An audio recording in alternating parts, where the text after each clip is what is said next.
Hey friends, this is the Mrs. Wolfie from our half-acre homestead, and today we're going to make Scottish shortbread.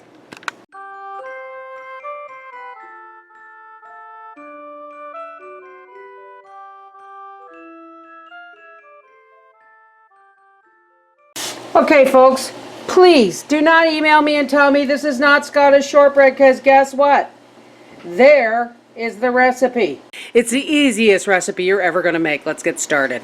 Now all you're going to need for this recipe, folks, is 5 cups of flour, 1 cup of sugar. Now the only thing I'm doing different from my mother's recipe is I'm using coarse raw cane sugar, and 1 pound of butter. So 1 cup of sugar, 5 cups of flour, 1 pound of butter. Let's get started.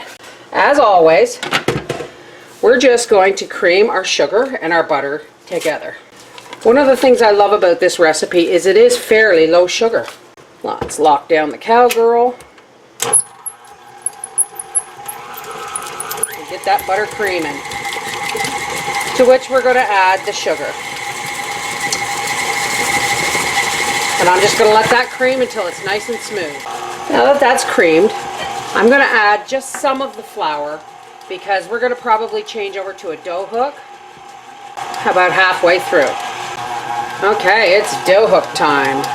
Let's get our dough hook on here. And if you're using unsalted butter, then you're going to want to add a teaspoon of salt to this.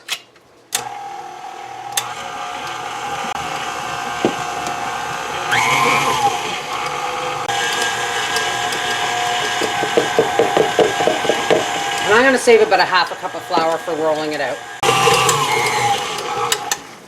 Alrighty. And that's lovely. Okay, we'll meet you at the table where we're going to roll this out and cut up our shortbread. Okay folks, now I'm not wearing my holiday apron for one simple reason. Papa has got it so hot in here that I could, I'm lucky I don't have to do this naked. I wish I could. So we have our dough right here. So let's put some down of our reserved flour. And hope I don't get covered in the stuff. Now one of the reasons they ask you to use granulated sugar is because it doesn't really melt in the butter if it's coarse. But that's what I have to work with. And sorry Mom, but back when I was a little girl we didn't know white sugar was all that bad for you. Now my mother used to pat this out into a big square and cut it into inch-thick cubes. I don't do that because it only gives you so many cookies. So I'm just going to use this little cookie cutter. I do like my shortbread fairly thick, and here's my cookie sheet. And it's not going to be really white shortbread because we're not using white sugar. Now it wouldn't be Christmas around here, folks, unless I made shortbread, would it, Papa? The family would revolt. There's 2 things I always have to make. Is shortbread and what else, dear? Snowballs. Snowballs. Took him a minute because he only gets them once a year. And those are coated in white confectioner sugar. So we have to balance out the sugars where we can. All right, we'll be back when this is all cut out and on the cookie sheet. Okay.